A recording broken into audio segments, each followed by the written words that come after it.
Hello YouTube and welcome back to World of Warships with Wadres, and today I've got a couple more battles for you.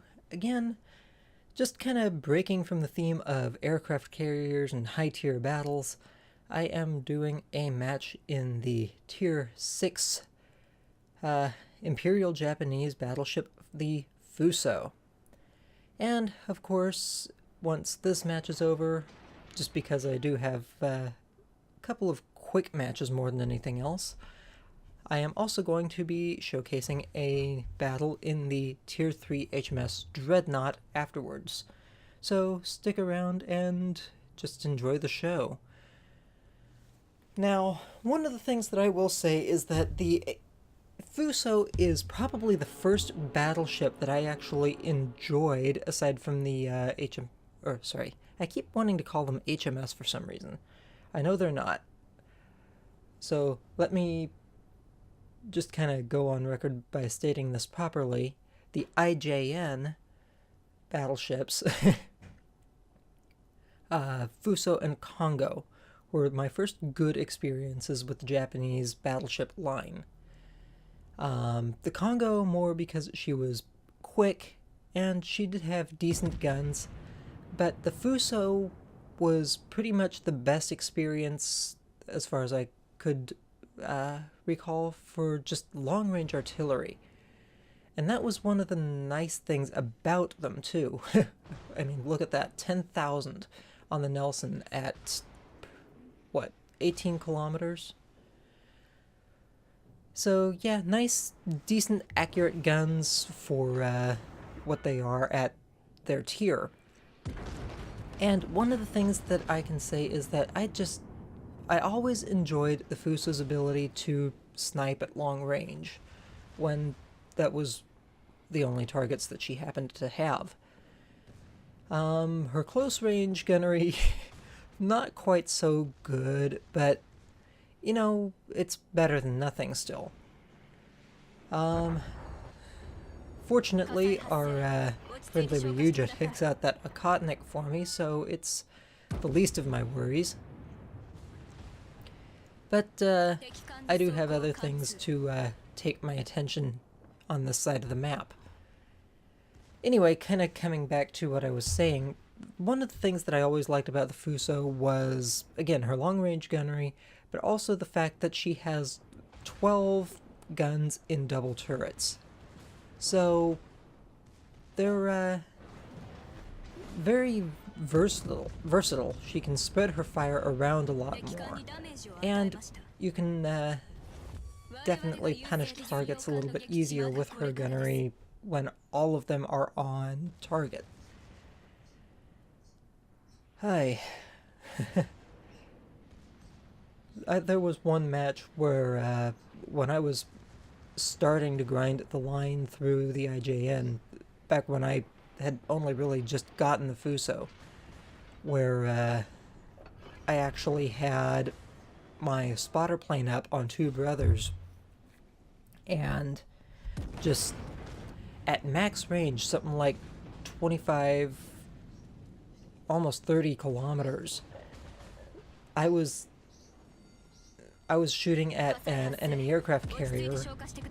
Now, I wasn't the one who was spotting it, but for whatever reason, RNG just decided to bless me that day, and from max range, I hit the citadel of that aircraft carrier like 3 or 4 times, and just absolutely destroyed it. It was one of those sort of glorious moments where RNG definitely blesses you, and oh my god, it was amazing. I don't even think I don't even think they saw me coming from even just the friendly standpoint. It was just like, wait, what killed him? But that's one of the other things, though, with long-range artillery. The IJN battleships, for whatever reason, have phenomenal long-range artillery regardless. I mean, Congo, Fuso,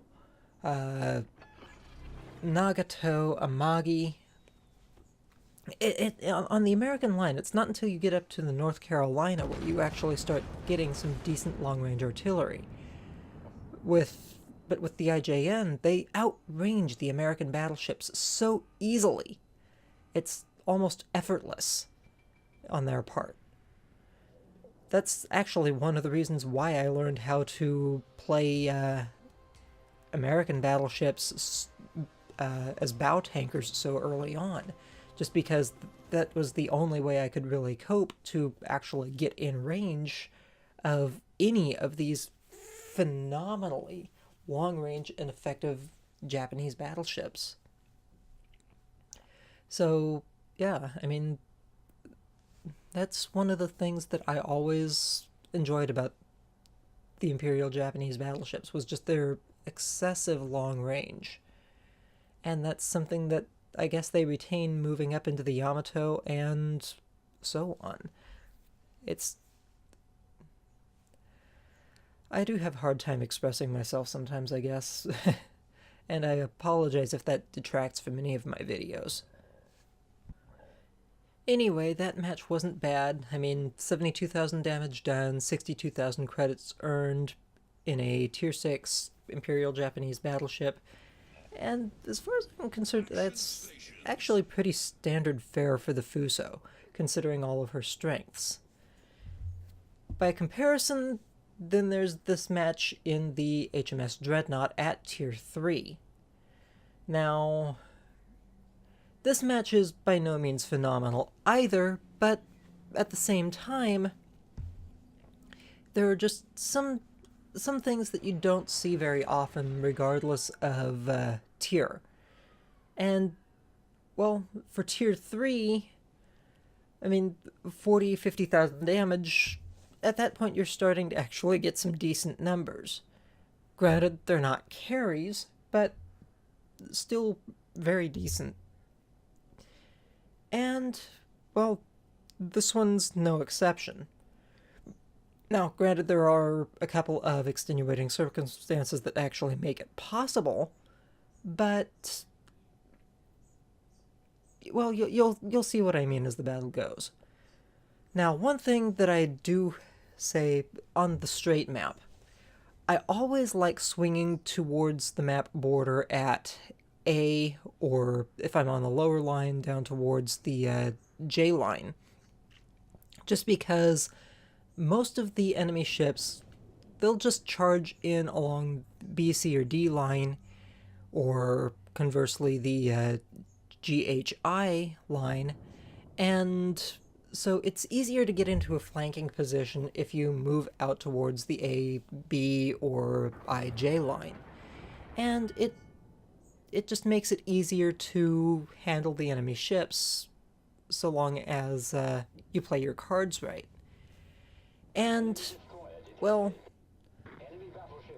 unfortunately my aim is not the greatest at first on this match. For whatever reason, it's like my first shots always tend to go really haywire, and there's not a whole lot I can do about that regardless, it seems. With exception of the match in the Fuso you saw earlier, where my first salvo on that Nelson was just absolutely beautiful. I mean, 10k right out the window on a Nelson at long range. I think anybody would be happy with that. But here, yeah, for whatever reason, my shots are just going really, really wild. Granted, it's Tier 3. Tier 3 battleship accuracy is not exactly the most praised, so I guess it's only fair. Please forgive me if I'm a little bit rough for coffee or whatever. I do still have a little bit of a cold, and my lungs are still kind of clearing out. Like I said, sorry about that.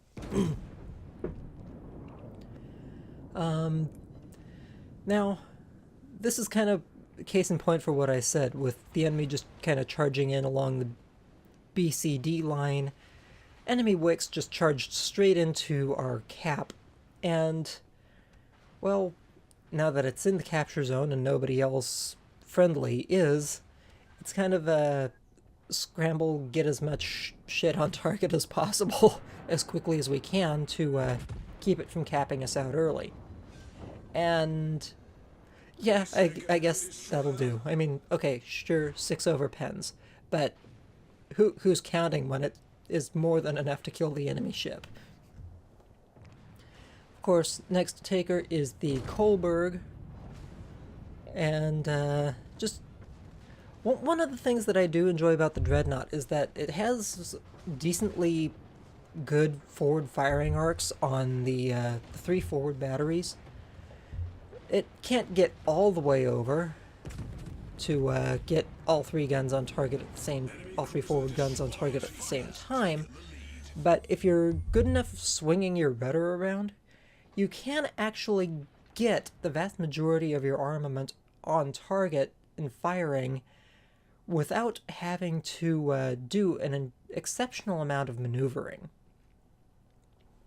If anything, just enough to kick over, get gun 5 on target, and then swing back out for the full broadside. And that's, well, that certainly was one of the reasons why the Kolberg met its early demise, aside from the fact that I just got a beautiful shot at its broadside. But here's where damage farming kind of comes in. First off, at tier 3, tier 4 armor, yeah, it is a thing somewhat, but you can still penetrate if you know where you're looking, especially above the armor belt. And, well, Wyoming definitely is no exception, and it just could not handle the withering amount of firepower. South Carolina, for whatever reason, I've actually found to be a little bit more tanky in some regards compared to the Wyoming. But again, just get yourself in right, and you can take her out just as easily. And as you can see, I'm just playing with my rudder. I'm getting my guns over so that I can get that 5th gun into action, and then swinging back out to have the full broadside, which is still all in place and ready to go, so that when it's loaded, I can just unload into the South Carolina and finish her off. Overall, not a bad match either. In fact, for tier 3, 58,000 damage, that's a respectable number. 3 kills, 3 citadels, hey, even the secondaries got in a little bit of play. So, yeah, just not bad overall. I mean, sure, it kind of pales in comparison somewhat with the 80,000 in the Fuso, but at the same time, as I said, for the Fuso's match, 80,000, that's